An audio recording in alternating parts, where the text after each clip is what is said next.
use the tools that are available to you. If you have a story to tell, if you want to create something, you will find a way to create it. And it might not be exactly how you want it to be, but I think that's also part of being an artist. If you're a painter, you'll find a way to paint. Maybe you're not getting the most expensive paint in there. Maybe you're just getting like, oh, I found this can of paint at some work site. You'll find a way to do it. Welcome to another episode of Tech in the Arts, the podcast series from the Arts Management and Technology Laboratory at Carnegie Mellon University. My name is Hales Wilson, the lead researcher here at AmpLab. Today, I'm excited to be joined by a storyteller, immersive media creator, and filmmaker, Arthur Earnest, as part of the SONA Immersive Storytelling Festival. SONA is an annual festival at Carnegie Mellon that brings together filmmakers, artists, researchers, and industry professionals to explore the future of storytelling through immersive media like VR, AR, and interactive experiences. Before we begin, I'd love to share a little bit of background for our listeners. Arthur is the senior producer for the Digital Education Learning Technology Applications, Delta, at North Carolina State University. He's also an alum from NC State with a degree in sociology and a minor in film studies. Outside of the class, he enjoys making his own videos. He has made short films, documentaries that have been shown in local and national film festivals. Arthur is also a video producer who works with 360 Technology to showcase unusual spaces in the local Raleigh area. Thank you so much for being here today. I'm really looking forward to hearing about your journey, how technology is changing the way we experience narrative, and the future of immersive storytelling. So first, could you just give a little bit about your professional or personal journey that helped inform your artistic identity as a filmmaker? Yeah, it's kind of, like you, growing up in the South, always wanted to be an artist. I actually grew up in Jacksonville, North Carolina. It's Camp Lejeune, military. I'm not going to lie, wasn't a hotbed of culture, so I had to go digging deep for anything like artists, just to read about artists and just to find art. A lot of what was somewhat easily accessible was movies. Could always go to the movie theater, could always watch HBO or something like that, A lot of my background in filmmaking is kind of self-taught. I was always one of these people who, whether I got into a filmmaker or a band or an artist, painter or whatnot, photographer, I would always kind of dig deeper into their influences. So it would just kind of lead me further back. Even though I wasn't in some big city where there was a lot of museums, there were no museums there, but I could still go to the library and find books on these inspirations for these artists that I was finding. So like I said, it would just kind of lead me back into history. There's things like that where you can still find things. A lot of times people around me were in the same boat. We would talk to people and like, hey, have you heard this band, so-and-so? And then I would just go, ooh, this band's awesome. And I'd read interviews with them and see who they liked and find that band and stuff like that. Filmmakers the same way. And so when I went to college, I went to NC State, like you said. I graduated at some point. Took a while, but I got there. I eventually majored in sociology, and my joke was like, hey, I'm going to make films about people. It was this, which was actually kind of true. I think everyone has a story. You and I, and you just told yours to me and to your listeners. Like I said, I'm a male of a certain age. It means I grew up reading Kerouac at some point, and just the whole like, hey, the world is out there. Go out and do things, and then meet people.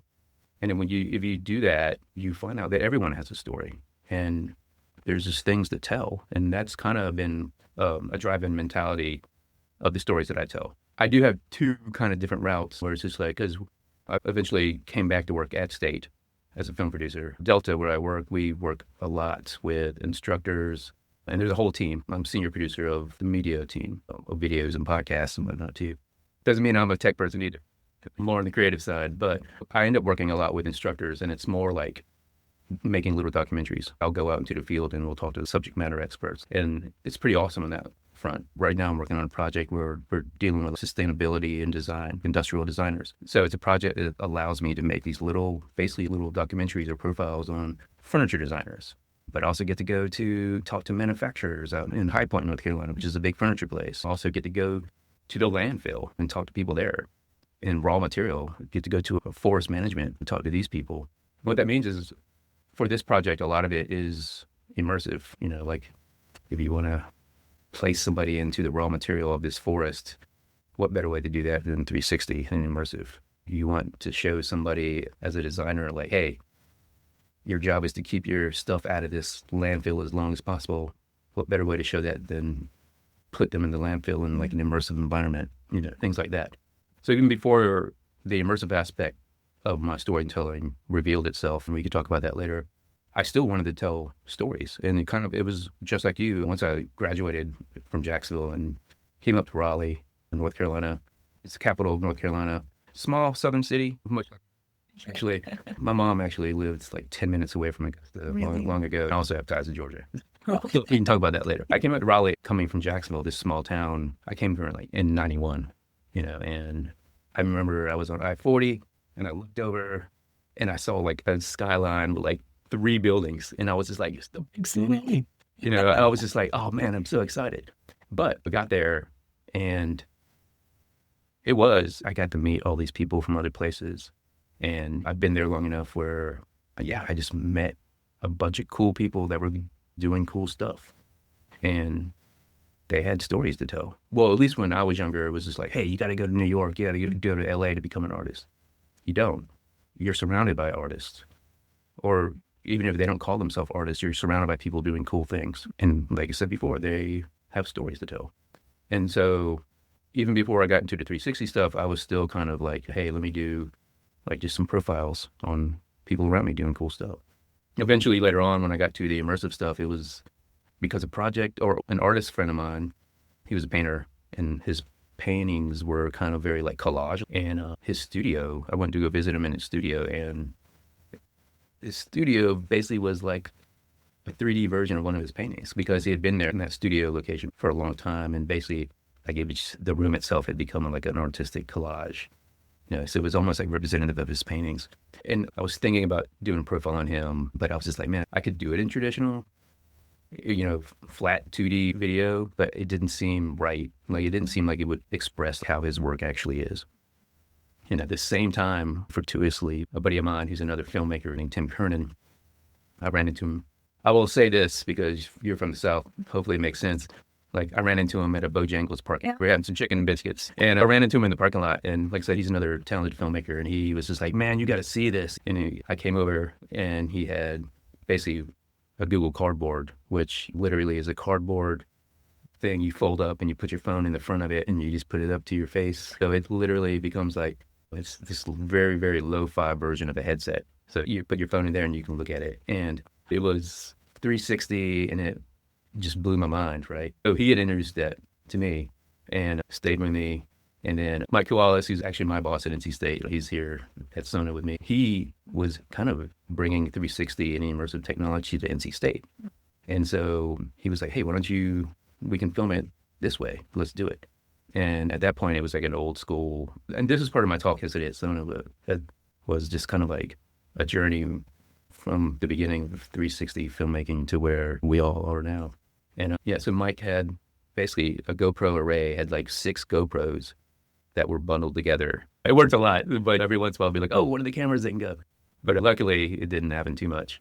So we were able to film this with Luke Buchanan, who is the artist.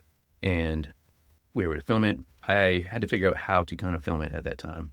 So we were asking how technology kind of drove a style in a certain way. I was trying to figure out what I could and what I couldn't do in this format, this 360 format. So I come more from a documentary. I've done short films, but documentaries and profiles are always there because you can just go talk to somebody, record their story. And I was like, you know what? I can't really do that in 360, or at least at that time. And I was like, I'm just going to record his interview audio. I've known this guy for years at this point. And so we just had a conversation and I cut that conversation down. So I had the story there in audio form. And Luke happened to be like, hey, what do you call it? He had to make a painting for somebody. But anyway, he was always painting, but he had to do a painting for somebody. And he was like, just, want to follow me along for that. And so basically that's what the film became, was kind of like him doing this painting and we just kind of followed along. And the whole notion of 360 was, like I said, his studio was like a real life version of one of his paintings, but he goes out and takes photos of, he does a lot of paintings of like buildings and architecture, landscape type stuff.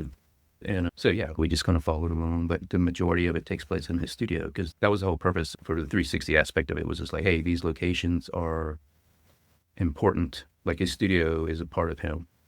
So that location was kind of like, hey, how does that location tie to him? It's like, how do you see this, How do you picture these artists in the places that are important to them, whether it's a studio or a kitchen or a recording studio or whatever? Thank you for that. There was a bunch of things that you said that I felt touched me personally as a person and as an artist. One, I'm always community centered. Like I want to do stuff for the greater good for people, whether that looks like creating a program or yada yada, but also this aspect that creativity is truly everywhere. I feel like, especially me right now, we're about to finish the program and I'm trying to figure out, do I want to stay in Pittsburgh? Do I want to go to the big cities that is New York? Do I want to go back to the South? And I think we get told that the goal is New York, the goal is LA, but in the same sense, I feel like that then puts us in a box. One, financially, now all the people are going here, but we have all these other places, the vast country or the world that's missing out on these creative opportunities, but also making sure artists get paid properly. But before I get into like my very tech specific questions and even some more on the educational side, really appreciate your aspect of like a lot of this stuff started as just everyday conversations with people that you've been friends with or colleagues for many years. And in my research, I saw that you noted that you spent time working in a newsstand, movie theater, or a print shop, and even you were an English teacher in Japan. And so I was wondering, how have some of these like non-traditional academic experience informed your work ethic or like how you see the world and what you want to capture with your art or just in general? It's kind of a weird thing. I like to think on some level, I'm going to use like certain words and they're kind of loaded and I don't want to use them like, elitist or something like that. I didn't come from money. Most of the world does not come from money. And there's a certain aspect of, I don't have privilege and all this. And I'm not saying that, I want to live in a van down by the river. I don't really need to care to do that. And I hope nobody finds themselves in that kind of position, unless you're traveling the United States or something, then yeah. But point being, what I mean is like, most of those jobs are kind of like everyday people that kind of sometimes have to struggle for what they do. I think on some level, it's been implanted in my brain. I'm not saying I'm like some saint. I am not. But that aspect of like, people in everyday life is always in the back of my head and how people live it. Some people live it better than others because they're able to. Some people struggle. And I think like a lot of those, like when I went to Japan, that was actually kind of, was that a privileged thing? Probably, yeah. But it was also like going back to that Kerouacian event of like, I had been in Raleigh for a little while and I just wanted to get away for a bit. And like I said, this actually sounds kind of privileged, but it's just kind of like, I didn't have a lot of money. I had a bit to get me there. My mom was still here and she was able to help me out. But once I got there, I had this job and was able to survive for a year and came back to the States. And I didn't come back with a lot of money. Actually, came back to no job. I worked in a newsstand for a long time. And then I moved out of Raleigh, moved back down to where I grew up or close to where I grew up for a little bit. And I worked in some warehouse. Yeah, it was like manual labor. Basically, I was like loading stuff up every day and stuff like that and was not getting paid as much as I was for working in a newsstand in Raleigh. But it's kind of like a humbling thing. You get reminded of a lot of stuff. Like that warehouse, I remember, this was decades ago. It was just like, I remember somehow they're like, well, you're not going to get this raise. And it was like a raise of like 5 cents. And I was kind of like, whatever, because I was that young. But I was surrounded by these other people that was their life. And it kind of was humbling because I was like, that nickel was important to these other people, so it's kind of, I don't know, these are jobs. Yeah, I'm not working on an oil thing. So I'm not saying I'm like some big tough guy, but it's just this thing of just reminding that you're surrounded by these people. And like I said, they all have a story and they're all interesting in some way, and it's just kind of like this notion that not everyone lives the same, I guess is what I'm trying to put out there. Sometimes life affords you a lot of stuff, like I said, how many people get to go jump on a plane and work in Japan? And it was literally just like, I'm going to do that. And I was able to do it. Not a lot of people have that ability. I don't even think I have that ability now. It was just, I got lucky once. I think it's just kind of, it goes into like a view of not everyone lives the same way. It's just a reminder of that. And, like I said, those are stories that are worth telling on some level. I appreciate you being open about answering that question. I put it in there because I think a lot of times, even though most of our listeners are college educated and beyond, I feel like a lot of times people tie experience or even worth to being properly educated and having like, oh, I've been a part of this crazy festival or whatever, and I have all these accolades, yada, yada, yada. And I think even times like being in such a prestigious institution such as Carnegie Mellon, a lot of people kind of get wrapped up into that. But I think they forget that, hey, as you said, everyone has a story. There's like a creative aspect in that, or just having that conversation with that person that creates an experience. Even if you're not capturing that story, now you have another part that you can unlock within yourself, To add on, how do you define privilege? Does it mean a lot of money, or does it mean, like for me, I will say that, yeah, I am not rich at all. But I will say that I have been privileged enough and lucky enough that I've been surrounded by people that are awesome and are willing to help me, and I help them, and we offer each other experiences. And I think that's kind of, in a way, like the more important thing. Growing up, I was just lucky that I was surrounded by people and hanging out with people that were willing to do stuff. And I'm still lucky enough to be surrounded by people who offer that experience. And that has been a big thing. So it's also, like I said, define privilege and define like what's around you. Okay. I was wondering if you could tell me a little bit about the Raleigh spaces. Could you tell us about technically how it went? I would also appreciate if you can get into some of the managerial aspects. How was this funded? How did you market it or get collaboration to do this? And was there a community role in some of these projects? Raleigh Spaces was very kind of lo-fi. It was also, it's hard to answer a lot of that because there wasn't a lot of, it was basically just like homegrown. There's basically like 4 videos over a long period of time.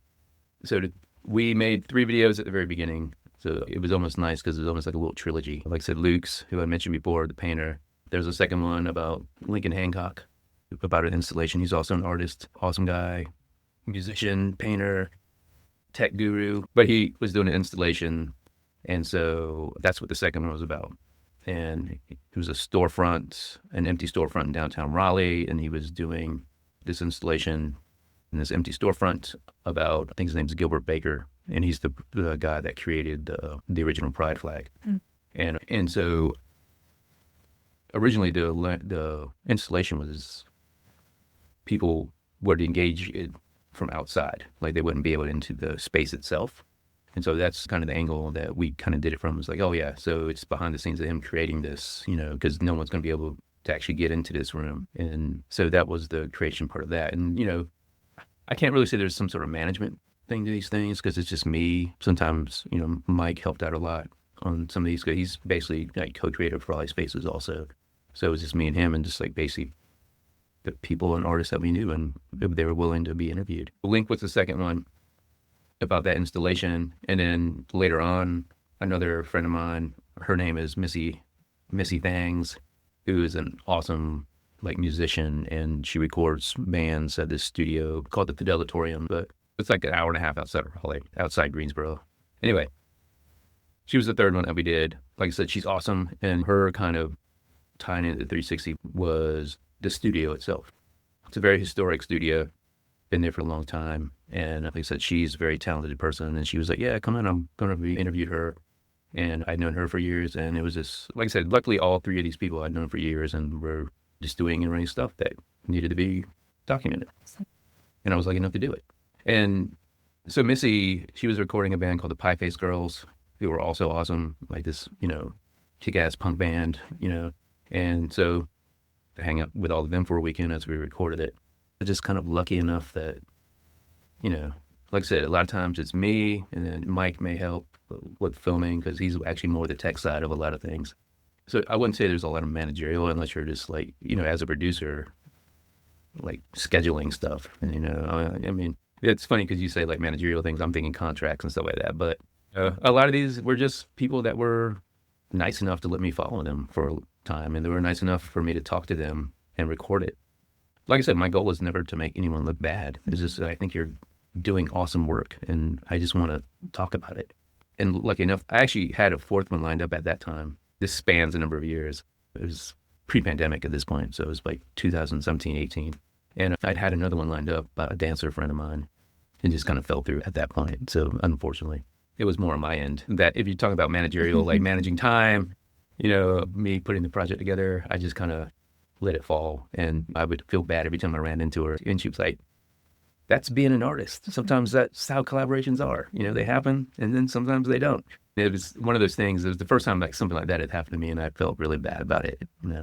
And anyway, it was just kind of a lot of time. You want to talk about management is managing time, because I was doing all these little documentaries at state for education purposes, and then I would go home and try to do these things after work in the evening. And I just kind of went through a little period of burnout of like, I don't even want to look at a video. And then the pandemic happened and the world shut down. Part of it, like, was what you were talking about before. So we were doing this kind of VR at that point. This was like 10 years ago, this early VR filmmaking at this point. It'd been around for years, but the way we were dealing with it, there wasn't really a good way to share it, unfortunately. And I would tell Luke to Missy, I'd be like, I'm going to make this. I still say this, actually, if I do something with somebody, I'm just like, I'm going to make this thing. It's possible nobody will see it, but it's there. We work at NC State University, College of Design, and that's a big kind of recognized College of Design school. And we would kind of piggyback on our friends there to show them. So we were doing like little pop-ups, but there really wasn't a great way, which is kind of the way they used to do it back in like the 50s and 60s and 70s, like old independent filmmakers would bring films around, which is kind of was like, oh, that's kind of cool. We can do that. But you can only get so far. So the tech at the time was awesome, but we had to find ways to share it in the way that you want it to be shared. Like if you make a 360 video, most likely you want it to be shown in the headset at that time. And I could show it to people on the phone, but it wouldn't have the same impact. So anyway, pandemic happened and everyone, the world stopped, was at home. Like most people, I was probably looking at Instagram, and I kept seeing these photos of this guy that this guy was taking of places of. There's a road in Raleigh, like it's like one of the main roads is called Capitol Boulevard, and Capitol Boulevard is not a pretty street. It's run down. A lot of stores are opening, closing, and strip malls and traffic. It's just a loud, noisy, not really a place you want to hang out. And I kept seeing these photos that were awesome, and they were just really beautiful to look at. And they were taken on this street, and I followed them. And eventually I reached out to this guy. His name is Ben Harris, and that's what my documentary is about. That's showing here at Sona. And he wasn't someone I knew beforehand. It's a friendship that's kind of built up. We've met, we still hang out. We've met some other people, and we go out and do like photo walks and stuff like that. He was an awesome guy, and lucky enough that we got along and were able to kind of build this friendship. And so I made this video about him, and the 360 aspect of that, the technological aspect, was like 10 years later, we weren't dealing with these cameras that were kind of limiting at the time. And now headsets are they're out there. Like people own them instead of like before where it still is it limiting to have a like, here, look at this headset. Yes, but it's probably more likely, oh, you got a headset? Here, watch this video. The 360 aspect was just like these awesome photos are coming from this quote unquote, this ugly street, and he's finding beauty there. And that's why I wanted to show is like these awesome photos and then show where he's taking them. And that's where I wanted to place the viewer was like, all right, we'll follow him as he takes these photos. And you see like he's in a strip mall, like he's on the side of the rush hour on this busy road, but he's making these awesome photos. And that's what I wanted to show with it. If we're going to talk about technology, I have to point out like at State, we have this room in our library, D.H. Hill. There's a room called the Simon Rubin Visualization Gallery. And it's basically a 360 room.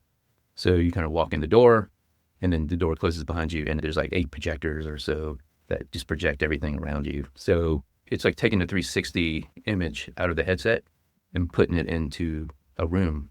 And what I love about it, and I was working with that room because of one of the projects at State, and they were kind of little simple videos of like, hey, here's a meditative clip of being in the forest, or of being lakeside or something like that. But it was offering the project for the course for State was teaching me how to use this room. I was learning about this room. I love that room because, like I said, it takes the viewer out of the headset. You're not isolated by yourself in a headset. I could bring 10 or 12 people into this room and we can watch a film at one time and talk about it. And so when I decided to do this video with Ben Harris, I was like, I'm going to shoot for this room. That's actually where I want to show it. And that's how I shot it. So I shot it for this room, and it's funny because the headset version, which is showing at Sona right now, I almost didn't do it because I was so focused on this room, but I was just kind of like, oh, well, I mean, it's there. It's only a couple clicks away. Why wouldn't I do it? because it's not showing 24 hours a day in this room. Once again, you show it and then it's kind of not there anymore. But the headset, it still exists. I can go show it to other people like we are now, or I can have another pop up, And but it offered a whole new set of questions, with the technology of like, how I may format something for a headset, how I formatted something for that room, even though it's the same video, but it's a different experience. Being in that room is tweaked a little bit more for that room, where something is tweaked a little bit more for the headset. I had people talk about how they were seeing things in the headset versus how they were seeing things in the room. And it offered, I was like, I never thought about this thing. So these are more questions that I have to think about next time. Like next time I'm shooting something for that room or want to show something in a room. Yeah. I'm sure there were some bits of that question I did not answer. That was like perfect. No, thank you. Just from the aspect of like who you're like covering in this, like within this project, but also I do appreciate the aspects on the managerial stuff. Because sometimes that is like in the arts, especially if you don't have funding, if you don't have the team, you're doing it by yourself. Like I said, it's important because that was always a tough question, because I would respond to if I was putting things in or submitting to film festivals, and it'd be like budget. I'm like, well, I guess I could put the camera, like $500 for the camera. But these productions are so small at this point. It's just me or whoever's helping me record it, and then the person. And so it's just our time. And then it's the time to edit it, the time leading up to it. For the scale that I'm operating with on these, it's mainly about time. These are things that I would, even when I was doing short films, like more script-driven stuff, I'd write a script and I'd have to get actors and we do these things. I'm not rich. I don't come from money. And I would say that. I used to do that with short films. I'd be like, look, this is all labor of love for all of us. We're going to make it. I'll give us some pizzas, but we're going to spend this weekend doing a short film or whatever. And it was based like anything I get from this, you get from it. Yeah. And you hope at that time it was like IMDb.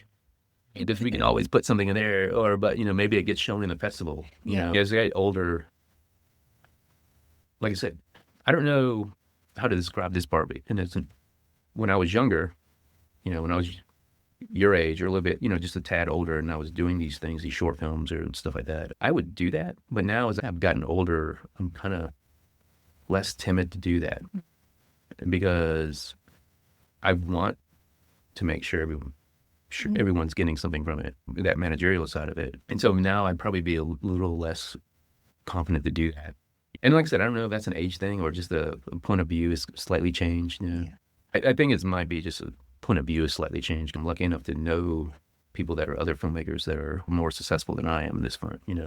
A buddy of mine is, shot stuff, like feature-length films. He's made it in festivals. He's got some like little stuff, small scale, nothing big that's made in the cans or anything. I'm still amazed. His name's Evan Kidd, and he's an awesome filmmaker. He also works at State now too, but he still is, hey, I'm going to make a feature film over here, like outside.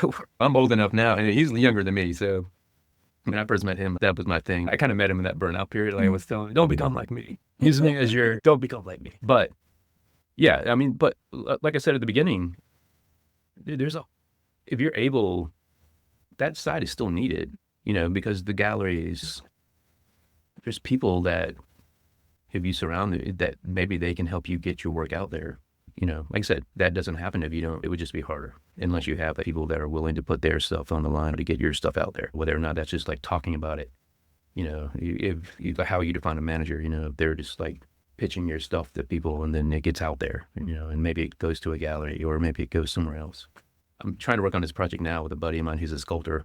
It's funny to hear him sometimes talk about managers and like he has a manager, but then he'll talk about galleries. I think you said the two things that I thought were very profound, especially a lot of stuff you said you were doing in your earlier career, but it is like a labor of love, honestly. Like sometimes you're juggling many hats at once. You're probably not getting sleep, not eating right because you're trying to create this project or whatever, or just bring these people together to capture this artist's story. But I think, and I don't know if this was to your point earlier, maybe now that if you're in more of a leadership position where you're bringing in the next generation or just helping out other folks, it can be a little scary because you're like, you don't want them to have to go out without eating. You don't want them to have to go without sleeping. So it's a situation where you're kind of having to pivot a little bit to take care of like this like family and this community that you're almost cultivating. One of the things that's a little bit like kind of scary, right? Seeing a lot of like nationally with our arts institutions, but also just locally, people are having to change the names of programs or their values because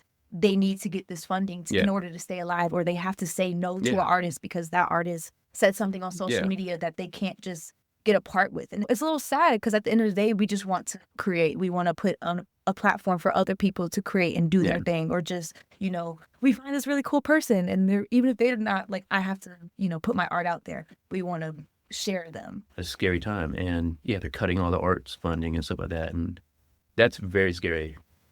But I also think that if you're an artist and you have things to say, you're going to find a way to say it, hopefully. If I love art history, like if I found an artist, I'd usually go back and like think about Banksy, or I'm blanking out of names now that, but this thought out there, but it was like graffiti artists in the 70s. Nobody was stopping them. They weren't funded. They were getting out there until they maybe got a little famous later. But I think it's the same thing. It's like, no matter what your art is, you're still going to hopefully not stop doing it. Yeah. It may not be on the scale that you want it to be, but you can also especially political art. But I did want to, especially your point on your last, talking about how you intended this film about the artist who's taking the pictures of the road for this room that you have at NC State, and then kind of later transferring over to VR. That, to me, that was super cool, because I originally just thought all VR could only be in the headset. So I was even like, how do you plan for what you're going to see? Where do you see immersive storytelling, whether it's the VR or the 360 technology? Where do you see it going within the next 5-10 years?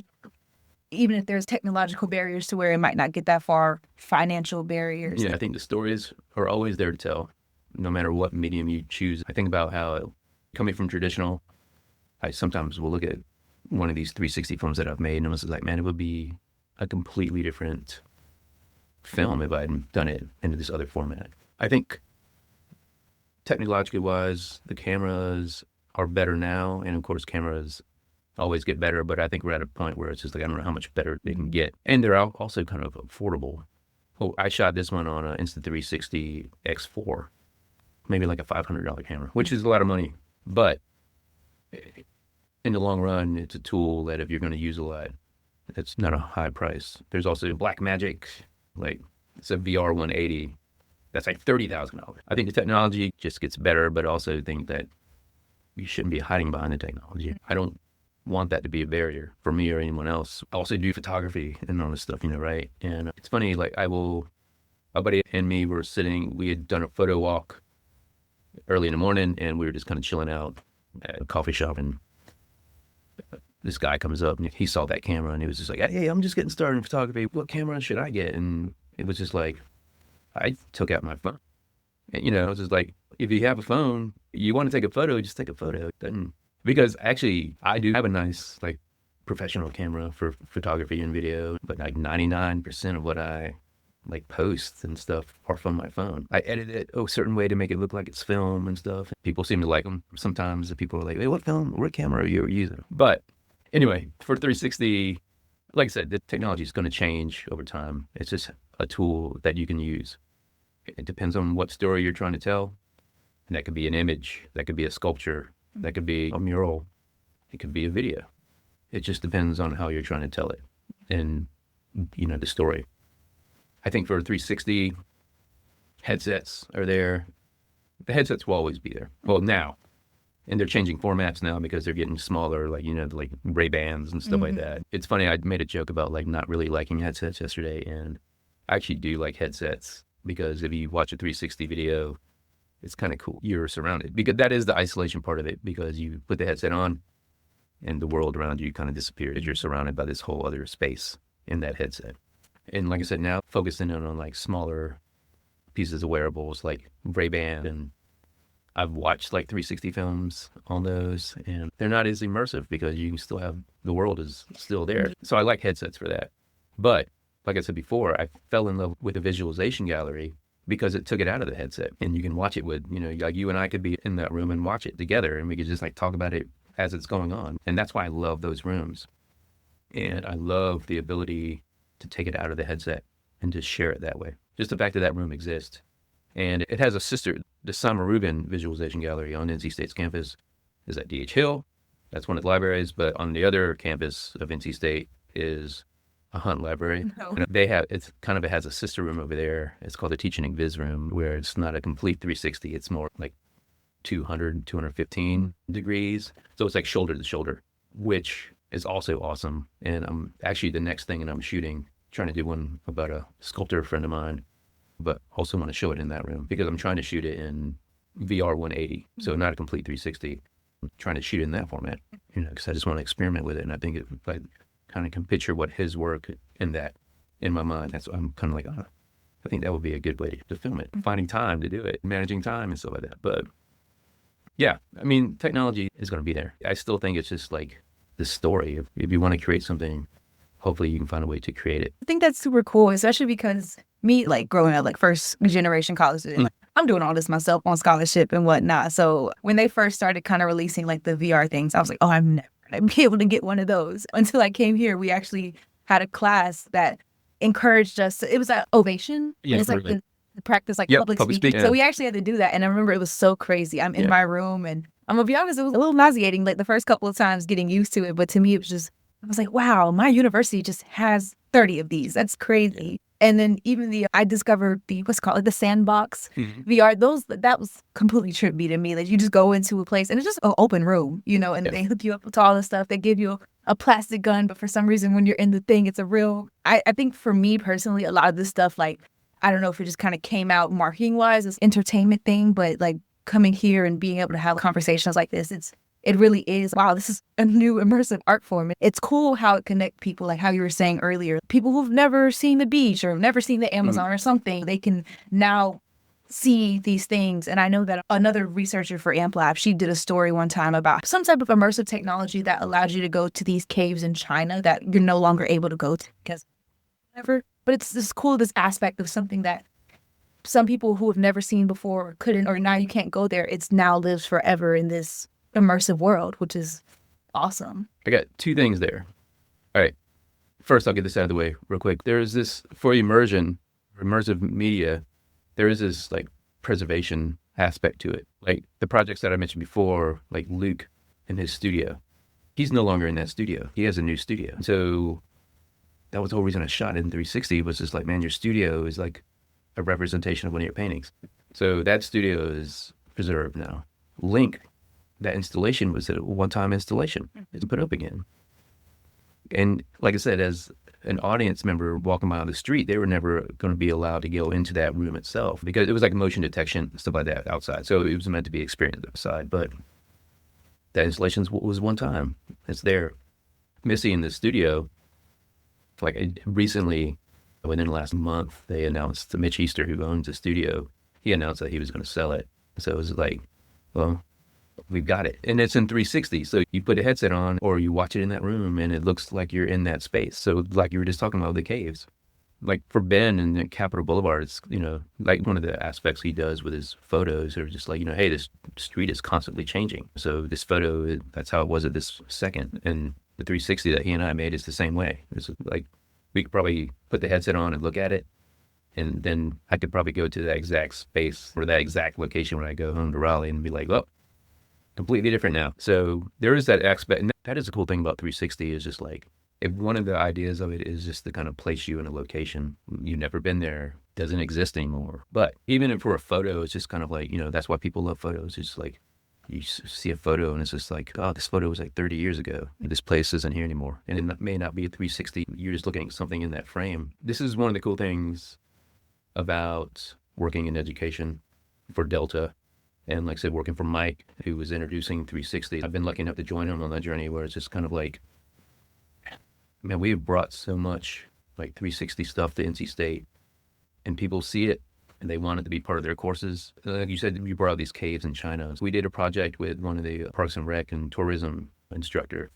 His name's Nathan Williams. And remember I said I was experimenting with that room for one of the projects. The project was basically like he wanted his students to learn how to take one of the cheaper cameras that I filmed on. He bought a bunch of those. And then he has an assignment with his students. We'll get one of those cameras and over spring break or whenever the assignment is, they go to a place that's important to them or they go to a place where they think is cool, like the Parks and Rec course and tourism course. And basically they film 360 and they kind of talk about that area. And for that reason, he wanted to use VR and have his students use VR to encourage people to get outside. So he wanted to encourage the use of this technology to share a location, whether it's a library, whether it's a park, whatever it is. You could see this in 360 like you were there. And hopefully that would be enough, like, oh, yeah, I never knew this place existed. And then maybe someone goes there and that's only because they saw it in 360. Yeah. The ovation thing is also funny because we recently just finished up a project. The instructor's name is Sarah Egan Lauren. And for this one course is teaching public speaking is a big part of it. And that's what we did. And she didn't like those like programs because it was just like Uncanny Valley, or sometimes it was like icons, like a Lego person looking back at you or something like that. And it wasn't realistic. And it was a simple idea. Her and Mike did a pilot like a couple years ago. I'm going to film in the class where they're doing their speeches, their public speaking presentations. So we filmed in those classes. Sometimes we have 20 minutes to film like in between classes. There was a whole class full of students and we would film that. We filmed that in 360. And then you put it in a headset and it's like we filmed it at the podium in the classroom with the class. And then they put on a headset and there's real people in front of them that are staring at them, staring at the camera, staring at the viewer like they're in the audience. And so you get to practice your speech or your presentation or whatever. And we also, Delta itself actually has a lot of, I only do media, but there's programmers and developers and instructional designers, and we all work together for these projects.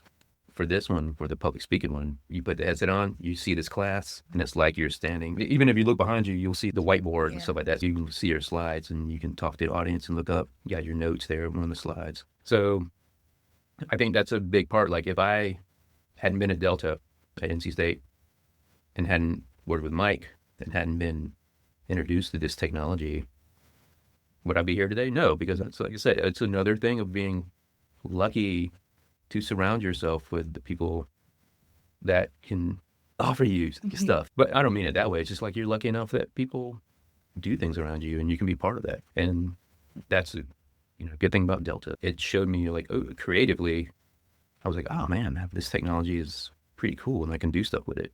And I get to do stuff with it at work. It allows me, because like I said, when I first entered, like for the PRT course, it was just kind of like, here, I'll put you in the forest and you can show it in that room during exams and people can kind of like relax. But I want to tell a story with this stuff. And it's lucky enough that I was able to do it outside of work. And then I bring that back into work. And I was talking about that industrial design project earlier. And that's what I'm doing with that. It's like I could get to make like some documentaries or, profiles of people, and I get to do it in 360, or I get to do it in 180, or I get to do it traditionally, whether or not you're able to tell a story. Now I'm like thinking, there's all this cool stuff that like my friends who've only ever lived in a big city or a big international like population that come here. And I'm like, y'all need to go down south. I feel like we have to ask this question of everyone being at CMU. AI. Your thoughts? Yeah. Does AI play a role in any of your work or just anyday life? AI. Honestly, as a creator, I kind of see it as a tool. I don't think it's going away. Do we need to use it for everything?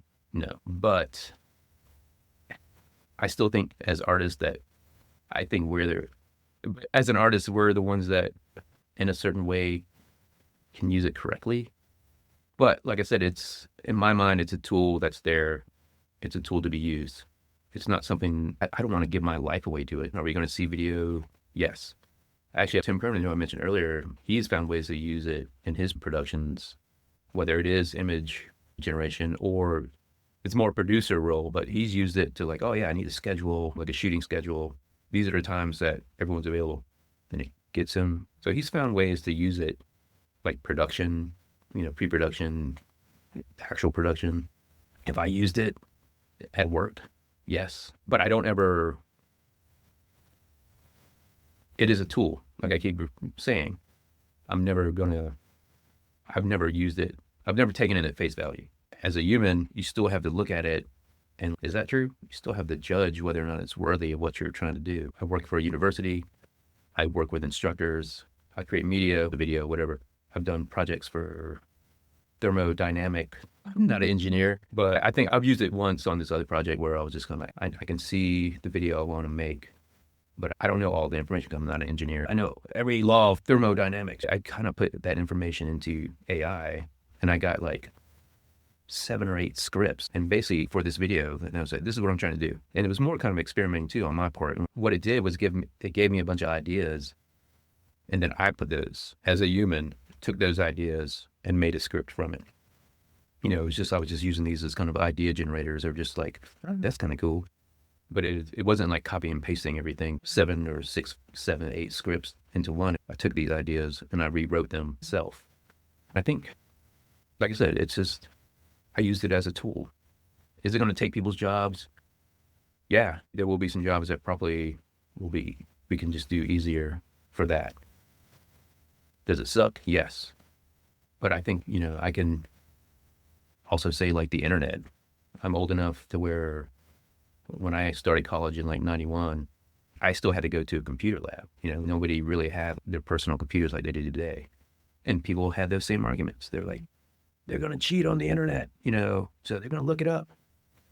Guess what happens now? You look it up. Yeah. It's part of everyday life. And I'm not saying that, give me the AI overlords. I could do without, but as a tool, it's going to make certain things easier. And that will be on the creation side also, on the artistic side. I appreciate that. I agree. I think it's a tool. I think it's definitely like a tool depending on how you can use it. You can like make your workload easier, maybe enhance the way that you, I don't know, think about things process wise. But I've heard also people call it a collaborator. And that's where I'm like, okay, you're crossing the line a little bit, because I have the opinion. This might be controversial. This is my personal opinion.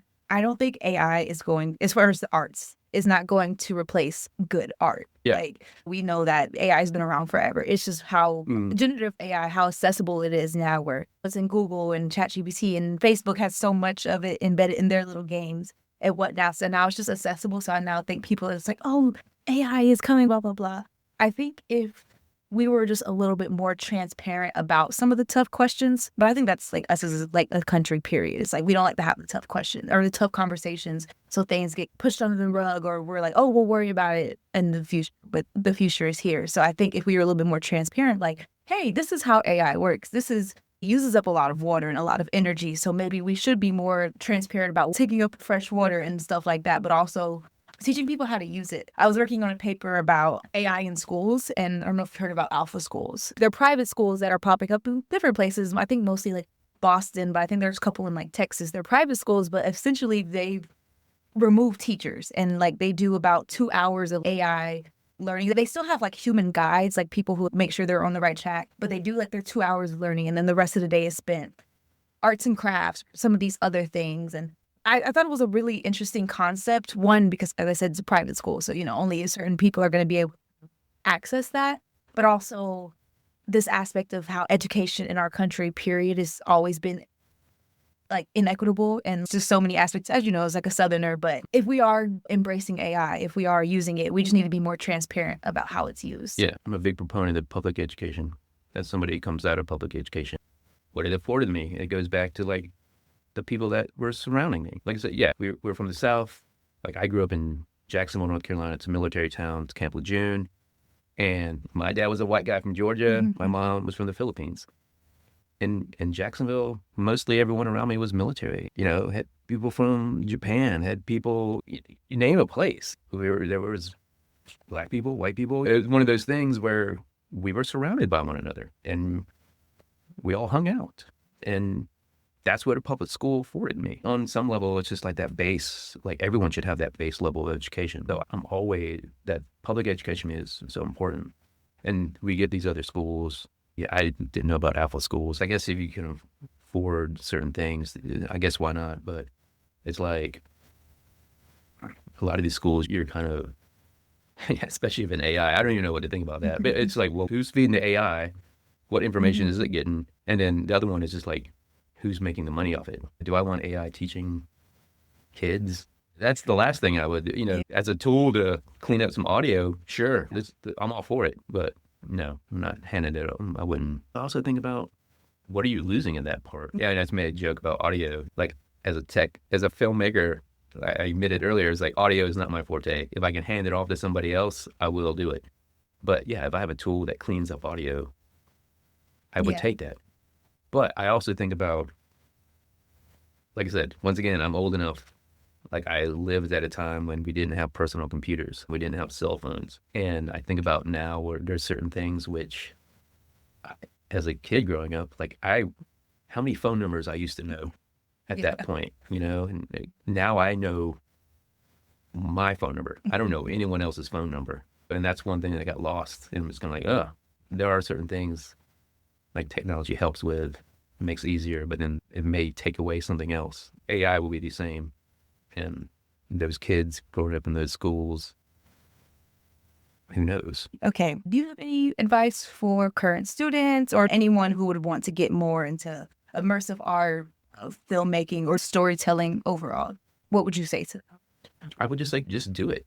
I was talking about privilege earlier, and that's kind of a privileged answer, but a lot of these tools, hopefully they're out there and they're able, if you find them or are lucky enough to come across them, especially if you're at a university, your library probably has, our library at State, I know has like, oh, I can get a 360 camera or I can get a headset. So if the tools, if they're available to you, grab one, just try it. And also like, that's going back. Like, I mean, the camera I shot this video on, or just the documentary that's showing here, it was on a consumer camera. The Insta360 X4 or X5 is out now. There's a small consumer camera like a GoPro. You could find one. But that goes back to my thing. Use the tools that are available to you. If you have a story to tell, if you want to create something, you will find a way to create it. And it might not be exactly how you want it to be, but I think that's also part of being an artist. If you want to be a photographer, I have a camera on my phone. It's always with me. I'm always taking photographs. Does that make me any less than someone with a $4,000 camera? I'm sure somebody would say so, but I'm still taking photos. I'm still putting them out there. People like them. And that's how art is. If you're a painter, you'll find a way to paint. Maybe you're not getting the most expensive paint in there. Maybe you're just getting like, oh, I found this can of paint at some work site. You'll find a way to do it. For 360 stuff, if you want to do 360 stuff, I think there's a way to do it. You can borrow a camera and you do it and just play around with it. I think basically what I'm doing, like the documentary that's showing here, the ones I've made, I think they're fairly, technically they're not complicated. I'm not having like swooshing graphics or anything because I don't know how to do a lot of those things. And I don't really care to do a lot of those things. I recorded an interview, and on these days, you could probably do that on your phone also. I'm able to edit it, and then I have the story there that they're telling me. And then however I make the images that come along with it, whether it's traditional film or 360 or 180, you use it. It's kind of hard. If you want to be a storyteller, to tell the stories. There was a thing like a long time ago, the 90s, I think about 1990s, everyone wanted to be a filmmaker, but this one filmmaker was basically just like, hey, you want to be a filmmaker? Call yourself a filmmaker. And then do it. There's a lot of people making stuff. You may not see it. Doesn't mean that it's not there. I think, yes. One of the things I got from that was the art will always survive at the end of the day, whether you have money, whether you have the supplies, whether we're in a difficult time in our history, people are still always going to want to create because there's always going to be stories that need to be told. Thank you so much for joining us today, Arthur, or joining me, I should say. It's been a pleasure to hear about your journey as a storyteller and your insights on how immersive technology is reshaping the way we think about narrative and the audience experience. Thank you for listening to this episode of Tech in the Arts. If you found this episode to be informative, educational, or inspirational, be sure to check out our other episodes and send this to another arts or technology aficionado in your life. If you want to know more about arts management and technology, check out our website at amt-lab.org. Or you can email us at info@amt-lab.org. You can follow us on Instagram at Tech in the Arts or on Facebook and LinkedIn at our full name, Arts Management and Technology Lab. Our season runs from September through May, so feel free to follow us on your preferred podcast app, be it iTunes, Spotify, or YouTube.